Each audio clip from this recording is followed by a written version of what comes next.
परमेश्वर के नाम की महिमा हो। बड़े धन से अच्छा नाम अधिक चाहने योग्य है और सोने चांदी से दूसरों की प्रसन्नता उत्तम है। धनी और निर्धन दोनों एक दूसरे से मिलते हैं, यहोवा उन दोनों का करता है।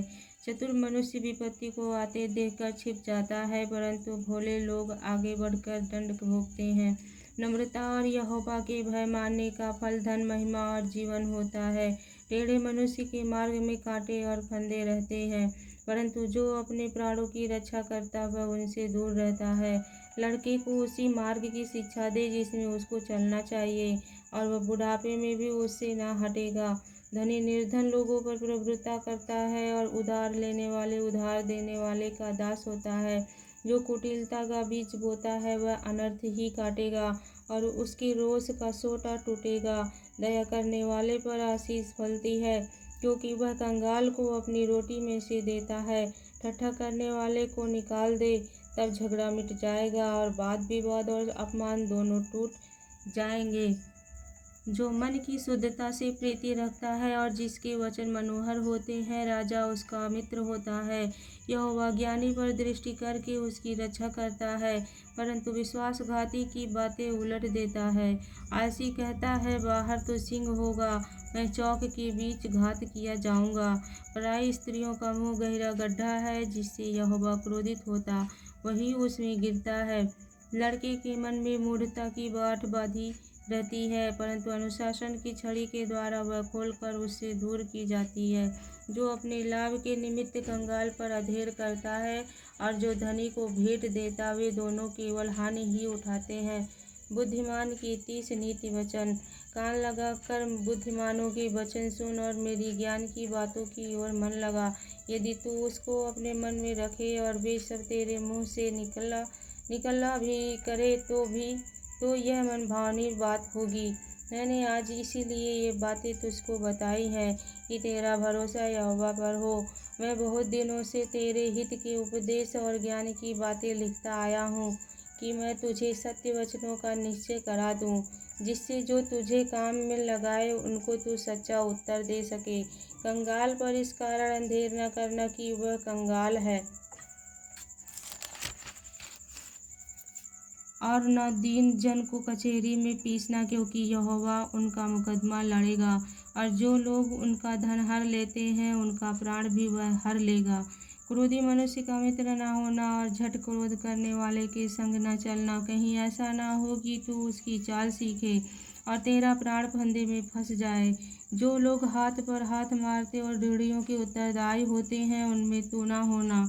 यदि भर देने के लिए तेरे पास कुछ न हो, वह क्यों तेरे नीचे से खाट खींच ले जाए। जो सीमा तेरे पुरखाओं ने बांधी हो, उस पुरानी सीमा को न बढ़ाना। यदि तू ऐसा पुरुष देखे जो काम काज में निपुण हो, तो वह राजाओं के सम्मुख खड़ा होगा, छोटे लोगों के सम्मुख नहीं। जब तू किसी हकीम के संग भोजन करने को बैठे, तब इस बात को मन लगाकर सोचना कि मेरे सामने कौन है, और यदि तू अधिक खाने वाला हो तो थोड़ा खाकर भूखा उठ जाना। उसकी स्वादिष्ट भोजन वस्तुओं की लालसा न करना,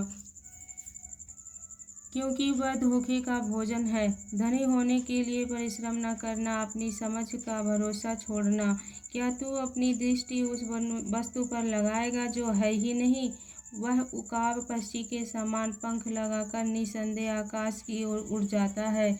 जो डाह से देखता है उसकी रोटी न खाना और न उसकी स्वादिष्ट भोजन वस्तुओं की लालसा करना, क्योंकि जैसा वह अपने मन में विचार करता वैसा वह आप है।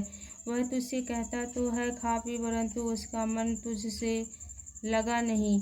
जो कौर तूने खाया हो उसे उगलना पड़ेगा, और तू अपनी मीठी बातों का फल खोएगा।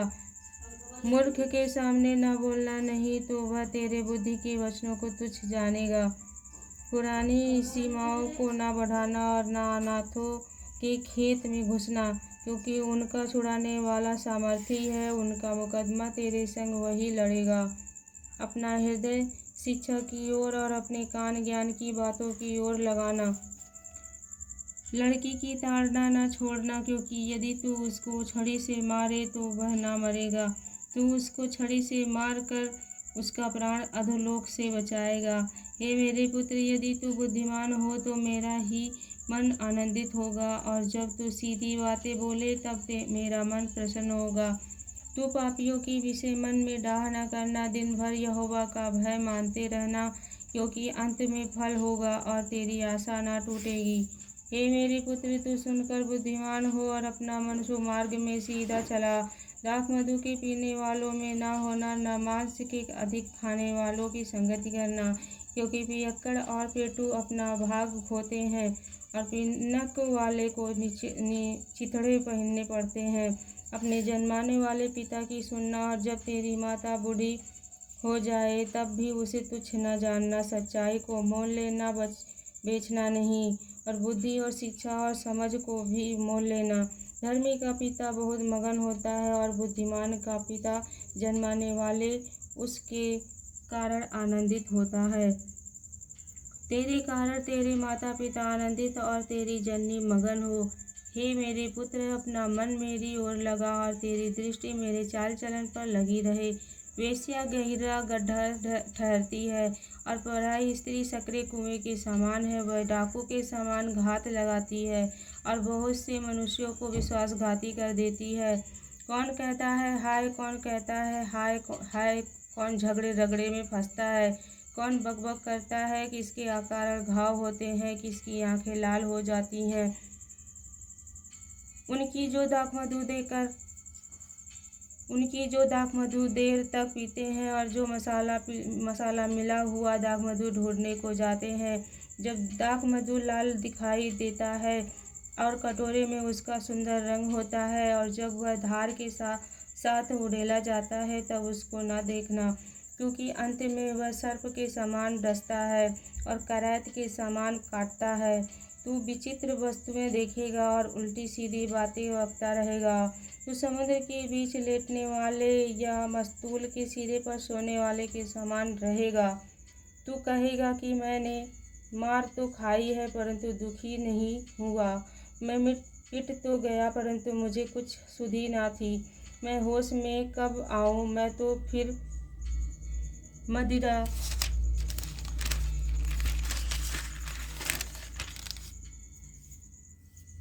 ढूंढूंगा।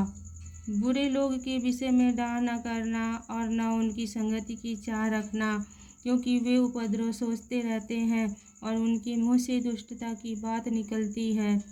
घर बुद्धि से बनता है और समझ के द्वारा स्थिर होता है। ज्ञान के द्वारा कोठरियाँ सब प्रकार की बहुमूल्य और मनोहर वस्तुओं से भर जाती हैं। बुद्धिमान पुरुष बलवंत भी होता और ज्ञानी जन अधिक शक्तिमान होता है। इसलिए जब तू युद्ध करे तब युक्ति के साथ करना। विजय बहुत से मंत्रियों के द्वारा प्राप्त होती है। बुद्धि इतने ऊंचे पर है कि मूढ़ उसे पा नहीं सकता। वह सभा में अपना मुंह खोल नहीं सकता। जो सोच विचार की बुराई करता है उसको लोग दुष्ट कहते हैं। मूर्खता का विचार भी पाप है और ठट्ठा करने वाले से मनुष्य घृणा करते हैं। यदि तू विपत्ति के समय साहस छोड़ दे तो तेरी शक्ति बहुत कम है। जो मार डाले जाने के लिए घसीटे जाते हैं उनको छुड़ा, और जो घात किए जाने को हैं उन्हें मत पकड़। यदि तू कहे कि देख, मैं इसको जानता ना था, तो क्या मन का जांचने वाला इसे नहीं समझता? क्या तेरे प्राणों का रक्षक इसे नहीं जानता? और क्या वह हर एक मनुष्य के काम का फल उसे ना देगा? हे मेरे पुत्र, तू मधु खा क्योंकि वह अच्छा है, और मधु का छत्ता भी, क्योंकि वह तेरे मुंह में मीठा लगेगा। इसी रीति बुद्धि भी तुझे वैसी ही मीठी लगेगी। यदि तू उसे पा जाए तो अंत में उसका फल भी मिलेगा और तेरी आशा ना टूटेगी। हे दुष्ट, तू धर्मी के निवास को नष्ट करने के लिए घात में ना बैठ और उसके विश्राम स्थान को मत उजाड़, क्योंकि धर्मी चाहे 7 बार गिरे तो भी उठ खड़ा होता है, परंतु दुष्ट लोग विपत्ति में गिरकर पड़े ही रहते हैं। जब तेरा शत्रु गिर जाए तब तू आनंदित ना हो, और जब वह ठोकर खाए तब तेरा मन मगन ना हो। कहीं ऐसा ना हो कि यहोवा यह देखकर अप्रसन्न हो और अपना क्रोध उस पर से हटा ले। कुकर्मियों के कारण मत कूद, दुष्ट लोगों के कारण डाह न कर, क्योंकि बुरे मनुष्य को अंत में कुछ फल ना मिलेगा। दुष्टों का दिया बुझा दिया जाएगा